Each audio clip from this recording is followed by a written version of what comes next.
कुछ शब्द कभी पहुंच नहीं पाते, फिर भी दर्द छोड़ जाते हैं। आप सुन रहे हैं स्टोरी एफएम।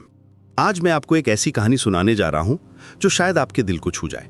ये कहानी है अर्जुन की, एक सामान्य सा लड़का जो अपने प्यार को कभी कह नहीं पाया। उसके पास था एक खत जो कभी भेजा ही नहीं गया। ये कहानी उन सभी के लिए है जिन्होंने कभी अपने दिल की बात कहने की हिम्मत नहीं जुटाई, जिन्होंने अपने प्यार को मन में ही दबा कर रख लिया। अर्जुन की मेज की दराज में एक पुराना लिफाफा रखा था, पीले पड़ चुके कागज पर लिखे गए शब्द जो कभी किसी तक पहुंचे ही नहीं। ये खत था प्रिया के नाम, जिसे वो कॉलेज के दिनों से चाहता था, लेकिन कभी हिम्मत नहीं जुटा पाया कि उसे बता सके। वो खत उसने 3 साल पहले एक रात में लिखा था, जब बारिश हो रही थी और वो अकेला अपने हॉस्टल के कमरे में बैठा था।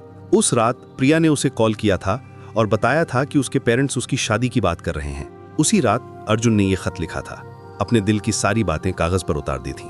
आज प्रिया की शादी थी। अर्जुन अपने कमरे में बैठा था, उस खत को पढ़ रहा था जो उसने 3 साल पहले लिखा था। हर शब्द उसके दिल में चुभ रहा था। बाहर शादी के बाजे बज रहे थे, जैसे पूरी दुनिया सेलिब्रेट कर रही हो, लेकिन अर्जुन के दिल में एक अजीब सा खालीपन था। वो सोच रहा था कि कैसे जिंदगी में कुछ फैसले हमेशा के लिए बदल देते हैं सब कुछ। प्रिया, तुम्हें पता है, जब भी तुम हंसती हो तो लगता है जैसे पूरी दुनिया रोशन हो जाती है। मैं कितनी बार तुमसे कहना चाहता था कि तुम मेरे लिए क्या मतलब रखती हो, लेकिन हर बार डर जाता था। क्या होगा अगर तुम मना कर दो? क्या होगा अगर हमारी दोस्ती खत्म हो जाए? मैं तुम्हें खोने का रिस्क नहीं ले सकता था। तुम्हारी दोस्ती भी मेरे लिए बहुत कीमती थी। अर्जुन की आंखों में आंसू आ गए। वो सोच रहा था कि अगर उसने ये खत भेजा होता तो क्या होता। शायद प्रिया भी उसे चाहती थी, शायद वो भी इंतजार कर रही थी कि अर्जुन कुछ कहे। उसे याद आया कि कैसे प्रिया हमेशा उसके साथ कंफर्टेबल फील करती थी, कैसे वो उसके साथ अपनी सारी प्रॉब्लम शेयर करती थी, कैसे वो कहती थी कि अर्जुन उसे समझता है बाकी सबसे बेहतर। उसे याद आया कॉलेज का वो दिन जब प्रिया ने कहा था, अर्जुन तुम बहुत अच्छे दोस्त हो, काश सभी लड़के तुम्हारे जैसे होते। उस वक्त अर्जुन ने सोचा था कि प्रिया उसे सिर्फ दोस्त मानती है, लेकिन अब उसे लग रहा था कि शायद प्रिया कुछ और कहना चाहती थी। शायद वो भी हिंट दे रही थी कि वो अर्जुन को स्पेशल मानती है। लेकिन अर्जुन उस वक्त इतना नर्वस था कि उसे कुछ समझ नहीं आया। खत में आगे लिखा था, तुम्हारी हर बात मुझे याद है। जब तुमने कहा था कि तुम्हें सनसेट देखना पसंद है तो मैंने भी सनसेट देखना शुरू कर दिया। जब तुमने कहा था कि तुम्हें रेन में भीगना अच्छा लगता है तो मैं भी बारिश का इंतजार करने लगा। तुमने जो भी बुक रिकमेंड की मैंने पढ़ी, तुम्हारी फेवरेट मूवीज देखी, तुम्हारा फेवरेट खाना ट्राई किया। मैं तुम्हारी हर पसंद को अपनी पसंद बनाता गया, सिर्फ इसलिए कि मुझे लगता था कि इस तरह मैं तुम्हारे और करीब आ जाऊंगा। अर्जुन को याद आया कि कैसे वो प्रिया की हर पसंद को अपनी पसंद बना लेता था। उसकी फेवरेट कॉफ़ी शॉप में जाता था सिर्फ इस उम्मीद में कि शायद प्रिया भी आ जाए। उसकी फेवरेट बुक्स पढ़ता था ताकि उनके बारे में बात कर सके, लेकिन कभी ये नहीं कहा कि ये सब वो प्रिया के लिए कर रहा है। वो हमेशा डरता था कि कहीं प्रिया को लगे कि वो उसके पीछे भाग रहा है। मैं जानता हूँ कि ये खत शायद कभी तुम तक नहीं पहुँचेगा, लेकिन मैं ये लिख रहा हूँ क्योंकि मेरे दिल में बहुत कुछ है जो मैं कहना चाहता हूँ। तो मेरी सुबह की पहली सोच हो और रात की आखिरी यादगार हो। जब भी मैं कोई अच्छी जगह देखता हूँ तो सोचता हूँ कि काश तुम भी यहाँ होती। जब भी कोई अच्छा गाना सुनता हूँ तो लगता है कि तुम्हारे साथ सुनूं तो और भी अच्छा लगेगा। अर्जुन ने खत को अपने सीने से लगाया। उसे लगा जैसे प्रिया अभी भी उसके पास है, लेकिन रियलिटी ये थी कि प्रिया आज किसी और से शादी कर रही थी। वो सोच रहा था कि कैसे जिंदगी में टाइमिंग इतनी इंपॉर्टेंट होती है। सही बात गलत वक्त पर कहना भी गलत हो जाता है और गलत वक्त पर चुप रह जाना भी गलत हो जाता है। उसे याद आया कॉलेज के आखिरी दिन जब सभी फ्रेंड्स मिल रहे थे। प्रिया ने उससे कहा था कि अर्जुन, मुझे लगता है तुम कुछ कहना चाहते हो लेकिन तुम कहते नहीं हो, क्या बात है? उस वक्त अर्जुन के पास परफेक्ट मौका था। सभी फ्रेंड्स बिजी थे अपनी बातों में। प्रिया और अर्जुन अकेले थे, लेकिन वो चुप रह गया। उसने कहा था, कुछ नहीं प्रिया, बस कॉलेज खत्म होने का दुख है। आज उसे लगता था कि वो कितना बड़ा झूठ बोला था उस दिन। अगर मैं तुमसे कह देता कि मैं तुमसे प्यार करता हूं तो क्या होता? शायद तुम हंस देती, शायद तुम कहती कि हम सिर्फ दोस्त हैं, लेकिन शायद, बस शायद, तुम भी कहती कि तुम भी मुझसे प्यार करती हो। मैं हमेशा इसी शायद में जीता रहा, कभी पूरा यकीन नहीं कर पाया कि तुम क्या सोचती हो मेरे बारे में। तुम्हारी हर मुस्कान को मैं अपने लिए समझता था, लेकिन फिर डर जाता था कि कहीं मैं गलत तो नहीं सोच रहा। अर्जुन की आंखों से आंसू गिर रहे थे। वो सोच रहा था कि कैसे उसकी जिंदगी अलग होती अगर उसमें थोड़ी सी हिम्मत होती। वो सोच रहा था उन सभी मोमेंट्स के बारे में जब प्रिया ने उसे हिंट्स दिए थे, लेकिन वो समझ नहीं पाया था, या शायद समझ गया था लेकिन मानने की हिम्मत नहीं थी। खत के आखिर में लिखा था, प्रिया, मैं चाहता हूं कि तुम हमेशा खुश रहो, चाहे तुम मेरे साथ हो या ना हो, तुम्हारी खुशी ही मेरी खुशी है। अगर कभी तुम्हें लगे कि कोई तुमसे सच्चा प्यार करता था तो जान लेना कि वो मैं था। मैं तुम्हारे लिए कुछ भी कर सकता था, सिर्फ तुम्हें खुश देखने के लिए।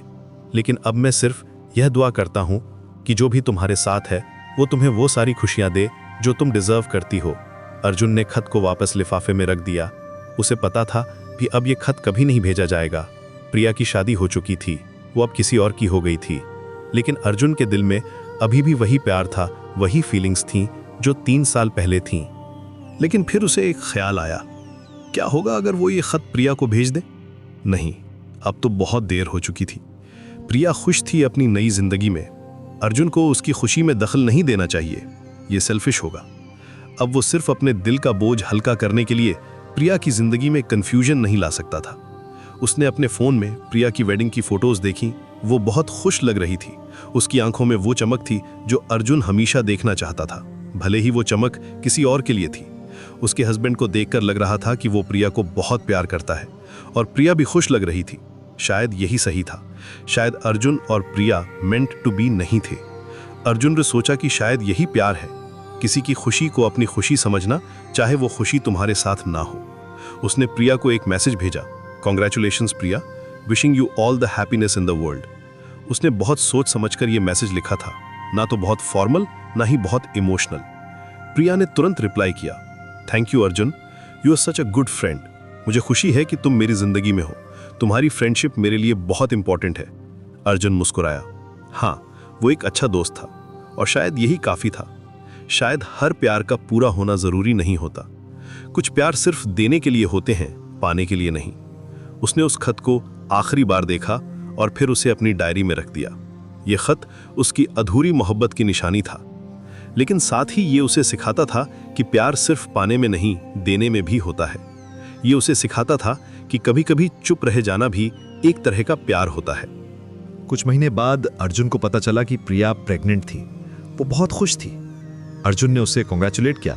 प्रिया ने कहा, अर्जुन, तुम हमेशा मेरे अच्छे मोमेंट्स में शामिल रहे हो।